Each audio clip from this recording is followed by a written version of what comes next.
I think that if you hire the right people, and if you don't like doing something, you can maybe do something at 100% of your capacity really, really well. But if you don't like doing it, if you don't like answering the phone and talking to sellers, even if you're really good at it, you're not going to do it 100% of the time. What have you found to be the best way to be an attractive employer? Are they straight commission? Is it a little bit of Mhm. both? How do you incentivize and make it worthwhile for new hires? So we do it. Again, well, first of all, we build it from our first from our dislike and then from our necessity. So if there's something that you don't like doing in the business, the idea is that what everyone says, well, no one can do anything as well as I can, like 100% of the time. They'll do it 70%, 80% of my capacity, whatever that is, whatever that like kind of fake math in the industry is. And I don't think that's true because I think that if you hire the right people and if you don't like doing something, you can maybe do something at 100% of your capacity really, really well. But if you don't like doing it, if you don't like answering the phone and talking to sellers, even if you're really good at it, you're not going to do it 100% of the time. It's not going to be something that you enjoy doing. Maybe you enjoy dropping off paint buckets at a flip. Maybe you enjoy negotiating with buyers when you're reselling something.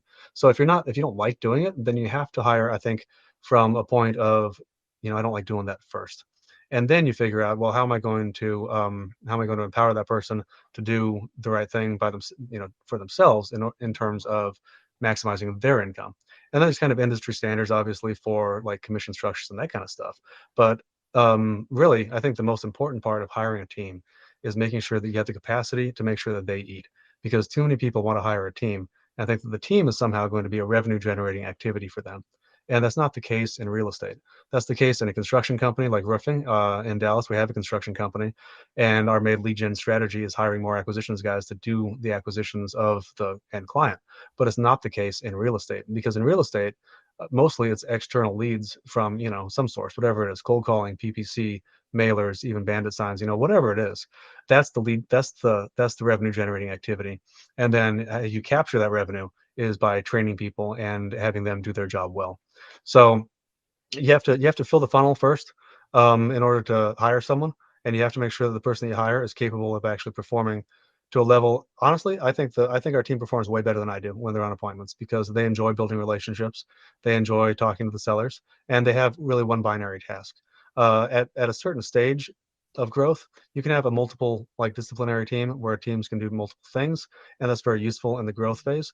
But as you hit more of a kind of stabilization and then increasing the volume stage, you really have to have people that are really, really good at one or two things. And so you have an acquisitions guy that's dedicated. 100% of his job is buying stuff. You have a dispo, side, and 100% of their job is selling stuff. And maybe they can do some property management or something too, because there's some, transitional skills that are similar. But now you have to make sure that, okay, if they do that job 100% of the time, are they able to eat? Are they able to sustain their themselves? And a lot of people, again, if you think that an acquisitions guy is going to make you more money, you're absolutely wrong. Better leads and better training is going to make you more money. And then you put someone in the position that's able to maximize on those two, like things that your company has.